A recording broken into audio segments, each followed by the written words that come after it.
Nah, pada akhirnya nanti Suhrawardi juga mengklasifikasi. Dari cermatan saya, ada orang-orang yang dekat dengan Allah sehingga cahayanya terang, ada yang agak jauh dari Allah. Dan itu kategorinya di 5 jenis tauhid itu. Yang paling atas adalah yang paling jauh, dan yang paling bawah adalah yang paling dekat. Yang paling atas, la ilaha illallah. Ini tauhid kita, tauhidnya orang awam.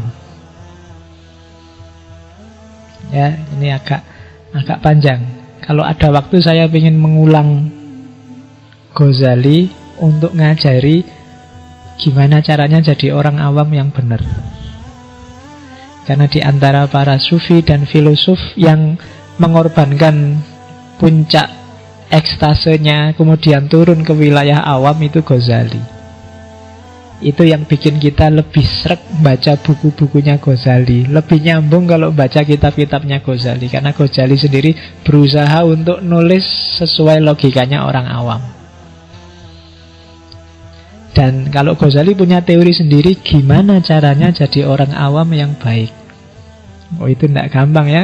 Nggak banyak di antara kita yang ngerti. Kabeh pengen dadi kiai, pengen dadi wali, pengen levelnya tinggi. Sebenarnya kalau kita sudah sadar level kita itu ya awam. Cuma gimana caranya kita jadi awam yang baik itu harus belajar juga. Nanti kita pakai Ghazali. Kalau di Suhrawardi, la ilaha illallah itu tauhidnya awam. Tiada Tuhan selain Allah. Di atas itu ada la ilaha illahu. Sudah nggak pakai lagi konsep Allah. Karena Allah itu identitas, itu konsep. Kristen juga pakai Allah, meskipun sama orang Malaysia dilarang.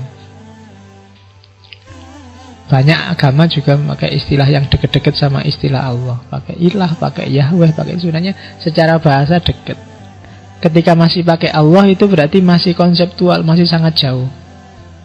Agak lebih deket kalau la ilaha illahu. Tidak ada Tuhan selain dia. Dia pokoknya dia itu tidak terkatakan zatnya. La ilaha illahu. Tidak ada Tuhan selain dia. Tidak lagi Allah. Karena begitu saya ngomong Allah kan yang muncul di kepalamu konsepmu sendiri tentang Allah. Jangan-jangan tidak kayak gitu loh Allah itu. Nah, makanya orang yang lebih dalam, lebih tinggi dari la ilaha illallah, katanya Suhrawardi, yang bilang la ilaha illahu. Di atas itu ada la ilaha illa anta. Kalau hu itu kan masih jauh, tiada Tuhan selain dia. Tapi kalau sudah anta, tiada Tuhan selain engkau, sudah di sini kan orangnya. Engkau itu loh, sudah bisa ditunjuk. Kalau hu masih di sana, dia adalah Tuhanku. Tapi kalau sudah engkau, sudah dekat. Jadi la ilaha illa anta. Tiada Tuhan selain engkau. Kalau sudah anta, kita sudah berdua, sudah jejer. Kalau masih hu, dia masih jauh. Ada lagi level lebih tinggi dari itu. Ini para sufi biasanya la ilaha illa ana. Oh, itu Al-Halaj dan kawan-kawan kan ngomongnya kayak gini, seperti tidak jelaskan minggu lalu. Kenapa sih la ilaha illa ana? Karena aku ini nggak ada. Aku itu tidak wajibul wujud. Aku itu mungkinul wujud. Jadi yang berhak ada itu hanya Allah. Adaku itu tergantung Allah. Jadi semua alam semesta ini adalah manifestasi dari adanya Allah, termasuk diriku. Jadi tidak ada Tuhan selain aku sendiri. Ini di dalam diriku ini ada Allah. Kenapa? Ya orang-orang ini sudah melenyapkan dirinya. Aku bukan kok aku ini, karena aku sendiri sudah nggak ada. Yang ada tinggal Allah. La ilaha illa ana. Kayak Al-Halaj kemarin loh. Katanya Al-Halaj kan dalam diri manusia ada dua aspek. Ada aspek manusiawi namanya nasut. Ada aspek ilahi namanya lahud. Orang-orang ini sudah membuang nasutnya. Semua dimensi kemanusiaan tak buang. Kenapa? Karena aku sedang gabung dengan yang sejati. Ketika nasutnya disingkirkan, tinggal lahutnya. Kalau tinggal lahutnya, Allah bisa masuk. Kita kompatibel sama Allah sudah nyambung. Ketika masih ada nasutnya, nggak bisa kita nyambung sama Allah. Tapi begitu nasutnya disingkirkan, nafsu, materi dibuang semua, yang tersisa tinggal lahutnya. Kalau tinggal lahutnya, Allah bisa halah, bisa masuk. Itu kan yang disebut ajaran hulul.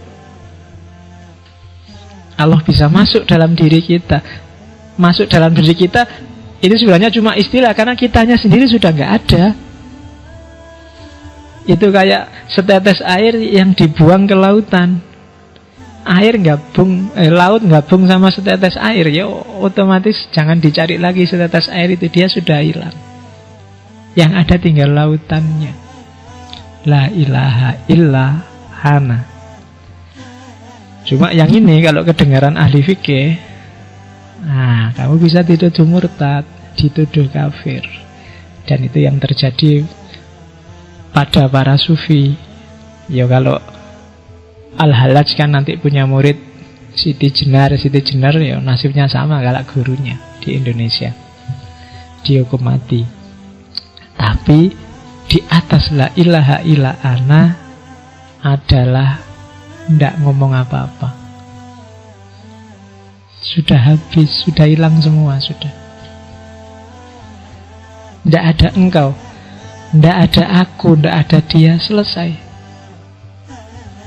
Sudah lebur semuanya dalam eksistensi Tuhan. Itu jadi puncaknya justru diam. Sudah tidak bisa lagi diomongkan dan tidak mau ngomong apa-apa lagi. Sudah selesai dengan kata-kata, selesai dengan logika, selesai dengan bahasa. Sudah tidak butuh apa-apa lagi. Itu puncaknya tauhid. Kalau masih bisa diomongkan, masih bisa diekspresikan, masih bisa engkau, aku, diakan, masih ada jarak. Termasuk ketika masih ada ana, masih ada aku, masih ada jarak. Puncaknya justru tidak usah ngomong apa-apa, sudah habis, selesai semuanya, tinggal Allah saja. Aku yang ngomong ana juga sudah nggak ada, sudah habis, sudah hilang. Nah, itu puncaknya tauhid. Apa sih aku ini, siapa sih aku ini, wong aku ini nggak apa-apa, harusnya sudah habis dari dulu kalau Allah nggak ngizinin aku, jadi selesai. Nah itu tauhid yang paling atas, tauhid yang paling tinggi. Ya kalau kita sih masih yang paling tinggi yang di sana, yang paling rendah maksud. Bukan yang paling tinggi di sini, jadi masih la ilaha illallah. Karena dalam prakteknya mayoritas di dunia Islam ya la ilaha illallah yang itu. Kita aja belum. Karena kita masih secara konseptual ya kita masih jauh sama Allah. Kan ada guyonannya gitu kan, agama Islam itu adalah agama yang paling jauh sama Tuhannya. Yang lebih dekat dibandingkan Islam itu orang Hindu. Kalau orang Hindu itu lebih dekat karena Tuhannya dipanggil Om. Oh, itu lebih dekat. Tapi kalah dekat sama orang Kristen. Kalau Kristen Tuhannya dipanggil Bapak. Kalau Hindu Om, kalau orang Kristen Bapak. Orang Islam paling jauh. Kenapa paling jauh? Karena manggil Tuhannya aja pakai speaker keras-keras tiap hari 5 kali. Iya, jadi keras manggilnya, jadi harus orang sak kota kedengaran karena Tuhannya jauh.